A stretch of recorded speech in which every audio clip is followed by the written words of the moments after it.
Bonjour à tous, je suis Barek et bienvenue sur la tribune de Coruscant pour cette nouvelle vidéo d'Holo News, votre émission d'actualité hebdomadaire sur Star Wars. Commençons par une rumeur qui nous parle du futur de Star Wars. En effet, selon Jeff Schneider, Lucasfilm aurait planifié l'avenir de Star Wars pour les 5 prochaines années. Il pense qu'il y aura beaucoup de choses à venir du côté des productions de Lucasfilm pour que le public soit intéressé, mais spécifiquement du côté de Star Wars. Il pense que c'était une décision consciente de pivoter vers la télévision pendant un certain temps et de vraiment établir Disney+ et raconter quelques histoires différentes. Mais d'après lui, les fans doivent être patients parce que nous ne verrons rien de tout cela avant 2025. Mais d'après ce qu'il a compris, Kathleen Kennedy, la présidente de Lucasfilm, aurait planifié les 5 prochaines années. Ils auraient alors leur liste pour 2026 et 2027. Nous ne savons simplement pas encore ce qu'ils sont.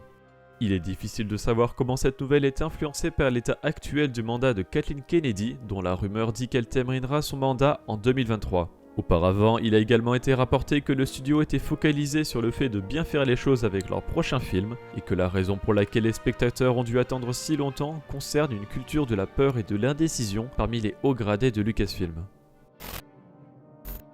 Retournons un temps vers la série Andor dont la première saison s'est achevée la semaine dernière. Pour l'occasion, la chaîne YouTube Star Wars a sorti 6 nouvelles featurettes sur des personnages de la série avec Kino Loy, Cyril Karn, Marva Andor, Mon Mothma, Vel Sartha et Luthen Rael. Vous pouvez retrouver les liens de ces vidéos dans la description. Pour l'épisode 11 cette fois-ci, nous avons 2 nouvelles affiches de personnages avec le droïde de la famille Andor Bichu Imo ainsi que Benthic, un fidèle partisan de Saw Gerrera.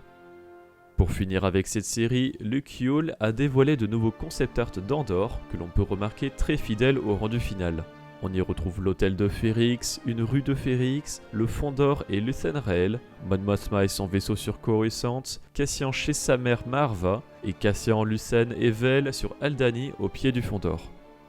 Cette semaine aura lieu le Comic Con Experience, une version brésilienne du Comic Con de San Diego. Et plus précisément, jeudi 1er décembre se déroulera un panel consacré à Lucasfilm avec plusieurs projets annoncés. Nous aurons des nouvelles de Indiana Jones 5 mais aussi de Mandalorian saison 3. Il est alors très probable mais pas confirmé que nous aurons droit à un premier trailer pour le film et un second pour la série. Vous serez évidemment tenu au courant des nouvelles sur nos réseaux sociaux et dans le prochain Holo News. Côté jeux vidéo, Epic Games met à disposition jusqu'à jeudi le jeu de simulation de vol Squadrons gratuitement. En effet, la plateforme avait déjà réalisé cela il y a presque un an avec Battlefront 2 et c'est désormais Squadrons qui est donc gratuit uniquement sur PC sur l'Epic Games Store. Pour la littérature, la Haute République poursuit la promotion de sa phase 2 avec un énième trailer. Celui-ci est centré sur le Jedi Creighton's Son qui sera présent dans le roman adulte Convergent de Zoraida Cordova sorti la semaine dernière, mais aussi dans l'autodrama The Battle of Jedha de George Mann qui lui sortira le 3 janvier 2023. En comics, plusieurs couvertures alternatives ont été annoncées, tout d'abord avec Hidden Empire numéro 1, puis Darth Vader numéro 29, Yoda numéro 1, Yoda numéro 2 et enfin The High Republic numéro 3. La semaine dernière est donc sorti le 12e et dernier épisode de la série Andor. Vous pouvez retrouver sur la chaîne principale une analyse des références de l'épisode ainsi que la critique de Tribune et Max Rebo et sur la chaîne secondaire la rediffusion de notre live Twitch. J'en profite pour vous annoncer que le format des références que j'ai lancé avec Andor se poursuivra sur les prochaines séries comme The Bad Batch et The Mandalorian, mais également sur la littérature, et à commencer par Crimson Reign tome 3, dont l'analyse des références sortira vendredi, avec notre live critique sur Twitch à 21h le même jour. En anglais sont disponibles depuis la semaine dernière le premier roman adulte de la phase 2 de la Haute République Convergent de Zoraida Cordova, mais aussi le one-shot Revelations, le premier numéro de la mini-série Yoda, le numéro 3 de la série jeunesse Hyperspace Stories, ainsi que le roman graphique Tales from the Rancor Pits. La semaine dernière, nous vous demandions si vous faites la collection des romans de la The Essential Legends Collection.